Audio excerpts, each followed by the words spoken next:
नमस्कार, मैं मनीष आप सभी के बीच में हूँ। डीजीपी साहब बिहार के मैं आपसे कहना चाहता हूँ, वैशाली से मैं भी हूँ और वैशाली के आप भी हैं।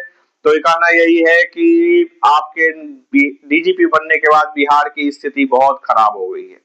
बिहार के डीजीपी के रूप में आपने जिस प्रकार से पुलिसिंग व्यवस्था में सुधार की विभिन्न प्रयास की और काफी सफल भी हुए, लेकिन कई मामलों में आपने ऐसी जांच प्रक्रिया और स्पष्ट नजर आता है कि आपकी पुलिस, आप शायद दबाव में ना आते हो क्योंकि आपके बारे में कहा जाता है बहुत ईमानदार, और पुराने लोग भी कहते हैं कि कर्मठ लोग हैं।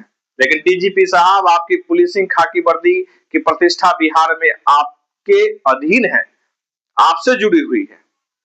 तो आपकी पुलिसिंग व्यवस्था किस आधार पर राजनेताओं, बिजनेसमैन की दलाली में लिप्त है? हर शहर में आप देखिए तो आपकी पुलिसिंग व्यवस्था कि अगर उनके पर्सनल व्यक्तिगत फोन का अगर कॉल डिटेल आप निकाल लें तो दलाल और चापलूसों से भरा हुआ है। कोठा चलाने वालों लोगों के साथ आपके थाना अध्यक्ष, इंस्पेक्टर, एसपी बैठते हैं। यही एसपी कल के डेट में फिर पुनः डीजीपी बनेंगे, मुझे उससे कोई फर्क नहीं पड़ता है कि क्या होने वाला है और पुलिसिंग व्यवस्था क्या करेगी। लेकिन आप सिर्फ रोशनी, आपके थाना प्रभारी जो हुई, वही रोशनी ने कितनी रोशनी फैलाई वो आपने देख ही लिया। यह साधारण बात नहीं है डीजीपी साहब।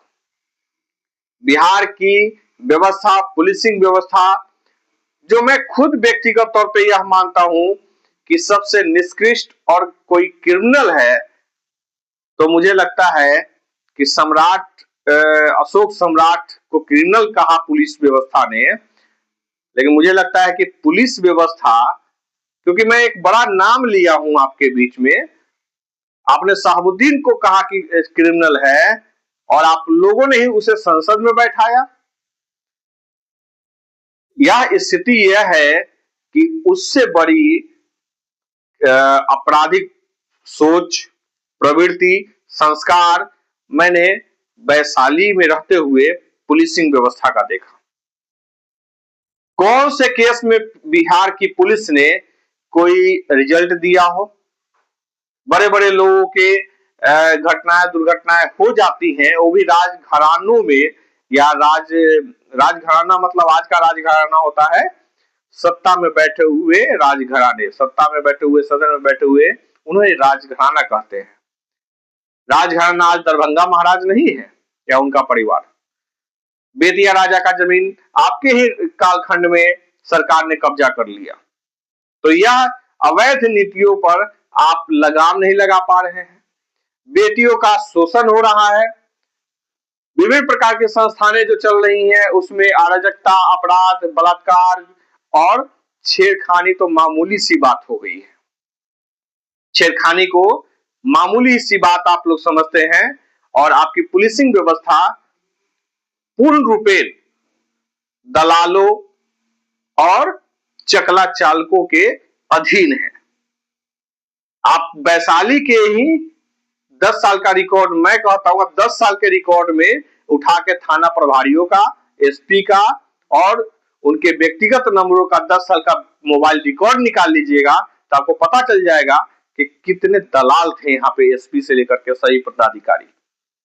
थाना प्रभारियों की तो गिनती ही आप न करें तो मैं नहीं करता हूं, क्योंकि सबके सब दल्ले ही मुझे मिले आज तक। क्रिमिनल, अपराधी, इसके अलावा कुछ नहीं मिला।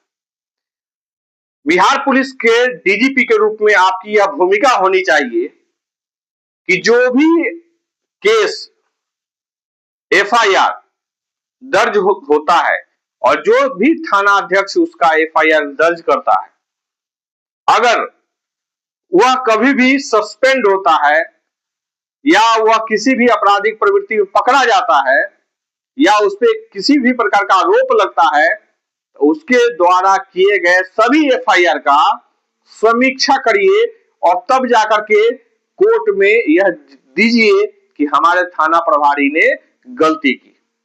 मैं सैकड़ों केस बता सकता हूं जो थाना प्रभारियों ने पैसे लेकर के राजनेताओं के कहने पर दलाली में एफआईआर किए और उसका नतीजा क्या होता है? दूसरे का शोषण, और पैसे के बल पर दरोगा थाना प्रभारी आपके माल कमाते हैं।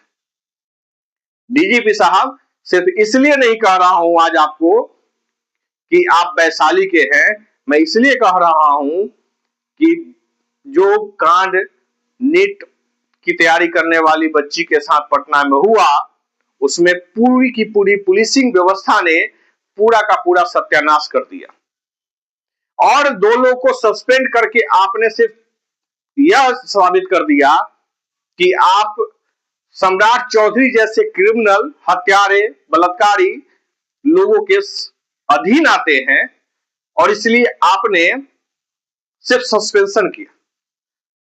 यह बहुत ही घृणित और बहुत ही निंदनीय बात है। कितने लोगों के, कितनी बच्चियों के साथ इस राज्य में लगातार बलात्कार की घटनाएं हो रही हैं, लेकिन अपराधी आपकी पहुंच से दूर है। आप अगर सीधे बने रहिएगा तो इससे काम नहीं चल रहा है। अगर यही मान लिया जाए कि पुलिसिंग व्यवस्था अंग्रेजों ने, जो मैं लगातार कहता हूं, इसलिए बनाई थी कि पुलिस गुंडे, आवारा और सरकार को रेवेन्यू कलेक्ट करने में मदद करे, सरकार के विरुद्ध उठने वाली व्यवस्थाओं को दबा सके। अंग्रेजी हुकूमत ने वही उसी व्यवस्था के लिए पुलिस बनाई थी, और उसके ही पोषक आप बन करके आज खड़े हैं, तो तब तो बहुत बढ़िया है, लेकिन मेरा विरोध इस पर सदा बना रहेगा। पुलिसिंग व्यवस्था भरोसे को जीतने में असक्षम है, और एकदम अपराधी की प्रवृत्ति की तरह आज सड़कों पे खड़ा होकर के गुंडागर्दी करती है। आपने एसी रूम बना करके एसपी को दे दिया है, और एसपी किसी काम के नहीं है। वैशाली जिले में गांव गांव में जहां भी थोड़ा सा चौर चाचर है, उस एरिए में जुआ का अड्डा चल रहा है, गांजा का अड्डा है, चरस बिक रहे हैं, पॉलिथीन बिक रहे हैं, पता नहीं कौन कौन से नाम, क्योंकि जीवन में हम लोगों ने कसैली भी नहीं खाया तो पता भी नहीं चलता है। जो सुनता हूं वही देख, और कई जगह देखा कि किस प्रकार की व्यवस्था यहाँ पे चल रही है। और यह स्थिति यहाँ ही नहीं है कि बिहार के और वैशाली की बात है, ये पूरे बिहार की स्थिति है। लेकिन वैशाली जिला आपका जिला है, वैशाली जिले में ड्रग्स के, दारू के सबसे बड़े अड्डे चलाए जाते हैं। आप गाछी बहुत अच्छे से समझते होंगे, बागीचा एरिया जो ग्रामीण क्षेत्रों में ज्यादा से ज्यादा होता है, आप जा करके देखिए। हाजीपुर के जो दियारा क्षेत्र है उसमें जाकर के देखिए, यहाँ पे जुआ का बड़ा अड्डा चल रहा है। हाजीपुर के शहरी क्षेत्र में मैंने खुद एसपी को मैसेज किया था, और आपके पहले जो वैशाली के एसपी थे ललित बाबू, उन्होंने देखा, नाम पूछा, और मुझे पता चला कि उन लोगों को बुला करके उनसे 5 लाख रुपए एसपी साहब ने ले लिया।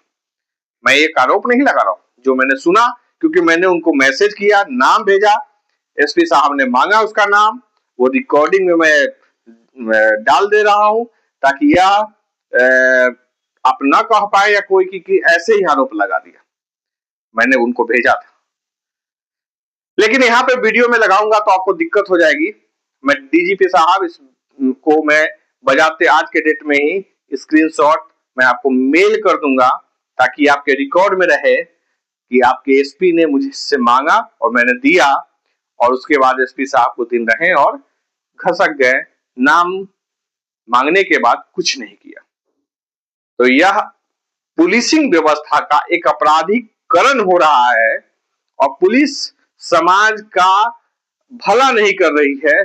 इसलिए आग्रह है कि आप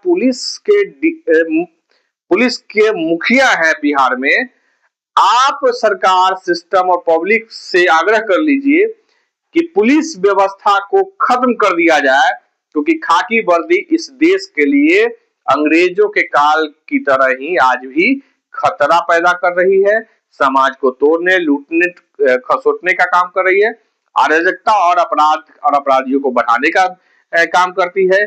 इसलिए आग्रह है डीजीपी साहब, पुलिसिंग व्यवस्था को खत्म कराइए, और बिहार में आप अपने बाद यह कोशिश करिए कि बिहार सरकार पुलिसिंग शब्द खत्म करे, पुलिसिंग व्यवस्था खत्म करे, और लास्ट डीजीपी आप होइए, और अंग्रेजी हुकूमत के 250 साल जो मतलब पुलिसिंग व्यवस्था का 200 साल लगभग हो जाएगा, उस व्यवस्था को आपके द्वारा खत्म कर दिया जाए, इसकी पुनराहुति कर दी जाए और एक नए व्यवस्था के तहत एक संरक्षक मॉडल के रूप में हम कुछ ऐसा बनाए जो समाज निर्माण की भूमिका तय करे।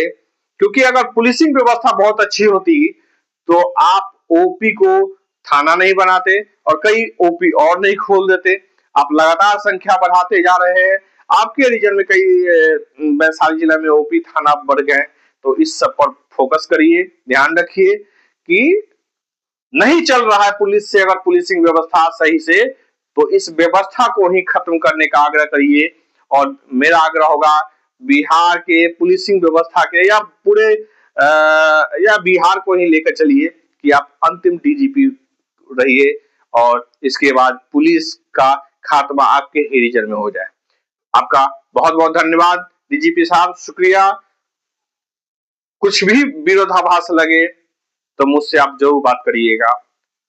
मैं इस व्यवस्था के अंत के लिए जैसे कहिएगा वैसे खड़ा रहूंगा। बहुत बहुत धन्यवाद।